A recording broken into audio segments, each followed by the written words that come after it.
You're still with us on Open Exchange. We're now going to take a look at actions that businesses can take to rescue their consumption as well as their energy costs. And joining us for more on that is Val Geen. She's the head of energy at the National Business Initiative. Valerie, thanks for your time. Your particular organization looks at energy efficiency, cost reduction when it comes to energy. But it's hard to talk about energy efficiency when we don't really have energy to begin with. I mean, Eskom telling us about load shedding for the next couple of hours or so. How does this fall in line with what you're trying to do? Good morning. Give me this opportunity. I think energy efficiency is what the International Energy Efficiency Agency called the first fuel. That actually before you look for coal, for diesel, for anything else, the fuel is right there in your backyard to save.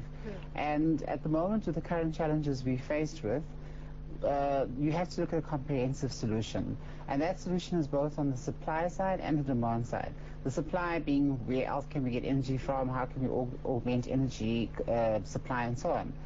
Where the NBI and the project that we're running, the private sector energy efficiency comes in, is that ours is looking at how do we help on the demand side. So we put less pressure as Eskom is trying to get its house in order in terms of the supply side. So taking less energy, using less energy is what energy efficiency is about.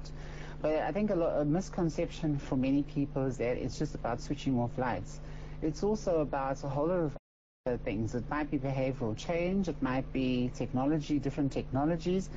But what we've been finding in the project that we're currently running, which extends nationwide and it's open, by the way, to people to call us and take advantage. Let's talk about that program, Valerie, because if I'm a business owner, small, medium, or even large, and I hear about what you do, what can you offer me to make sure that I'm more efficient in my use? All right, so we start with small businesses because I think people quite often ignore small businesses.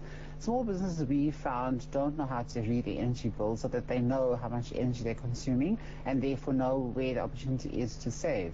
They need a lot of education and capacity building around what those potential savings and where they can get them from, even understanding what their tariff is and therefore how to negotiate their tariffs to save energy. So that's so we're offering workshops and training and advisory support to small businesses, and especially businesses like bakeries and laundries which use a lot of energy. Those are the ones that we call us so that we can give you help and advice on that. And then your medium-sized businesses, and particularly those that are in the manufacturing sector or industrial sectors where a lot of energy is being consumed, we're offering them a free audit, which is to the value of between 30 and 40,000 rand. And what that really does is help them see opportunities that are right in front of them that they may not have seen. And to give you an example of some of those opportunities, we find people using compressed air to cool themselves off, for example, and not realizing that they're actually wasting energy in doing that. So let me understand this energy efficiency, the energy that is being saved can be reused within the business. That's the okay. So in essence, what that audit comprises of is going to our consultants who are very skilled, going out to those companies and going through their whole business or their whole site and looking at opportunities. And we have found to a total of about 900 different opportunities that businesses are missing. It comes to different things in terms of management processes. It comes to maintenance issues where they can actually save energy. And let's just use lighting, which is the common example. Instead of just talking about switching off lights, it's also identifying whether you don't have too many lights that you don't actually need for the activity you're doing in your business. Big business, I think, is where, of course, a huge focus lies, because they obviously are the biggest energy consumers, especially in this time where we need to reduce energy. And in the offering that we give to them, it's a subsidized offering. We pay 60% of the cost, they 40%.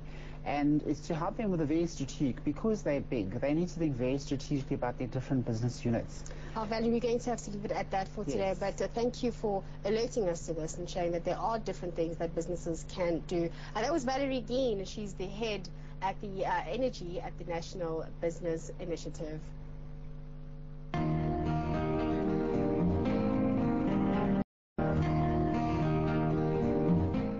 We now shift our focus to the west of the continent, where Wale is standing by. Wale, I'm sure it's all about elections still.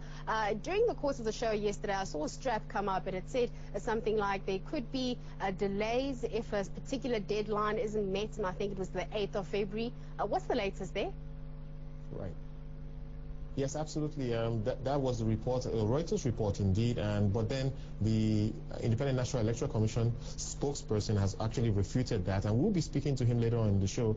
Of course, it's all about the elections these days and the quality of registration of voters and their ability to have what is called permanent voters cards, which they would be needing to vote on the day. Distribution of that obviously hasn't been on schedule, and that has now necessitated a postponement of that deadline to the February the 8th. But then there are still some concerns that even with that extension of the deadline,